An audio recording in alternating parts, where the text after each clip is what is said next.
public health, safety, and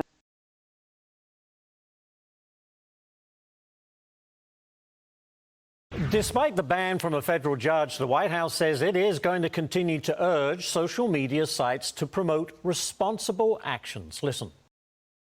we are going to continue to promote responsible actions to protect public health, safety, and security when confronted by challenges like a deadly pandemic and foreign attacks on our elections. So we're going to continue to do that to promote that in a responsible way.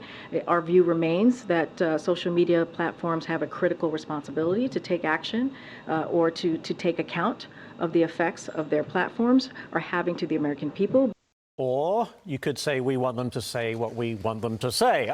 Jeff Landry, the Louisiana Attorney General, joins me now. Attorney General, great to see you. And in fact, you spearheaded this ban. Well, now the DOJ has already appealed and has asked to put that court order on hold.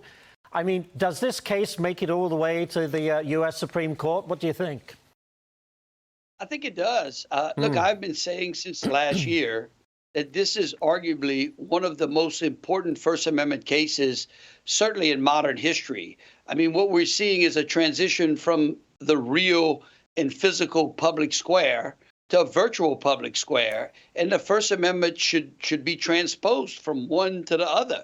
I mean, you don't get an exception to the First Amendment because we have a pandemic. You don't get an exception to the First Amendment if we're at war. I mean, for all of our history, the government has been able to maneuver around that without suppressing the rights of its citizenry. And under this court case, this judge does an unbelievable job in 154 pages of laying out how the government is trying to muzzle its citizens. Yeah, and they kind of hide behind, say, the COVID issue because they use that clearly to curb any views of which they disagreed with. And I think that kind of shook up the social media companies who felt, you know, we've got the administration on our back, so they caved to them. And that's, as to your point, that's a dangerous precedent to set.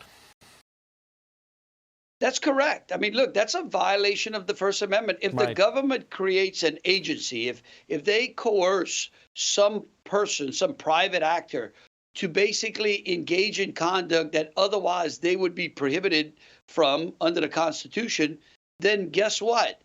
That's a violation. We've got plenty of Fourth and Fifth Amendment cases that the Supreme Court has handed down in that vein, and that's what the judge found. You know, let me ask you about this. President Obama's Attorney General, going back now, Eric Holder, he's also weighing in on the ban. He calls the decision from the court stupid and potentially dangerous. I don't understand that. How do you respond? Look, again, that's what they like to confuse this. Nothing in this order prevents the government to giving out and putting out information to its citizenry. No one's trying to silence the government. We're just trying to keep the government from silencing citizens. Yeah, that's a very good point. So to your point, it's not dangerous at all.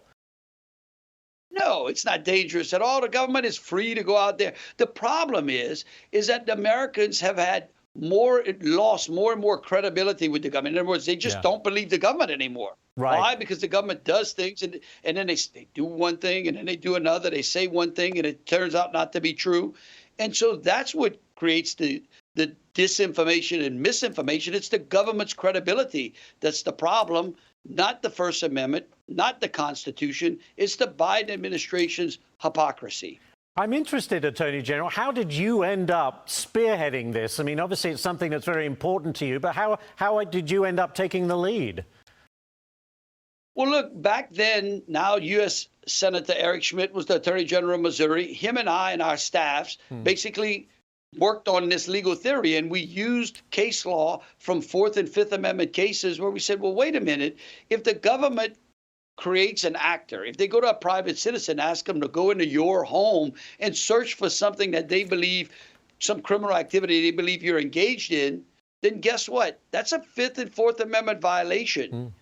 However, it's the same here. When the government goes out and acts a private actor to basically infringe upon your First Amendment, that which they couldn't do on their own, then that is, again, a violation of the First Amendment. That's the legal theory that this case was based around. When we filed it, they said they were going to run us out of court. And then all of a sudden, the judge granted us discovery. Remember, we deposed Dr. Anthony Fauci right before Thanksgiving, Right. Elvis Chan with the FBI, and look at all of the things that we found. Yes, indeed. We'll have to leave it there, Attorney General, but we're, of course, going to be following this very closely indeed. Thank you for joining us this morning.